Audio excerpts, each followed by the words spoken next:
Haleluya, puji Tuhan. Salam saudara, salam jumpa kembali bersama dengan saya dalam program Good News Today. Kabarkan kabar baik. Mengapa kita harus mengabarkan kabar baik?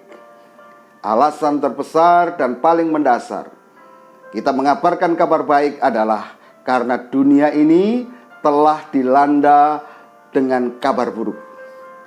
Apakah kabar buruk yang telah melanda dunia ini? Alkitab berkata di dalam Roma pasal yang ketiga ayat yang ke-23 bahwa semua manusia telah jatuh dalam dosa dan telah kehilangan kemuliaan Allah. Dan upah dosa itu adalah maut atau kematian. Singa disebut sebagai binatang buas bukan setelah singa memangsa seekor kambing. Singa disebut sebagai binatang buas karena singa memang terlahir dengan nature, dengan karakter sebagai binatang buas. Ketika dia tidak melakukan apa-apa pun, ketika dia tidur pun, singa disebut sebagai binatang buas.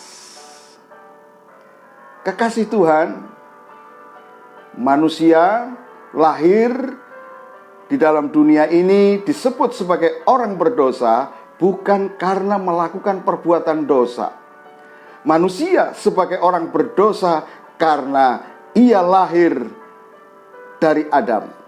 Dia ada di dalam Adam sehingga dia lahir dengan nature, dengan karakter sebagai orang berdosa.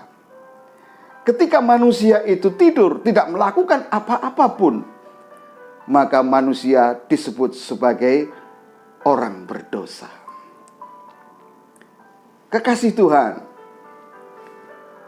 ada berita kabar baik yang sangat luar biasa di dalam Roma pasal yang ke-6 ayat 23. Tetapi kasih karunia Allah adalah hidup yang kekal di dalam Kristus Yesus Tuhan kita.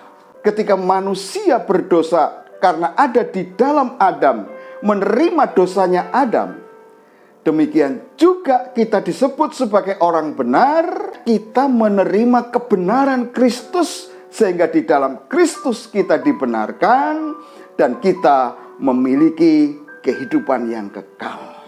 Orang mudah menerima fakta bahwa ia sebagai manusia berdosa karena menerima dosanya Adam, tetapi sulit menyadari dan mengakui bahwa dia menjadi orang benar karena menerima kebenaran Kristus. Kekasih Tuhan, dunia ini perlu kabar baik. Kabarkan kabar baik bahwa kasih karunia hidup yang kekal hanya ada di dalam Kristus Yesus. Di dalam Kristus kamu dibenarkan dan kamu mendapat karunia hidup yang kekal. Immanuel, Tuhan memberkati.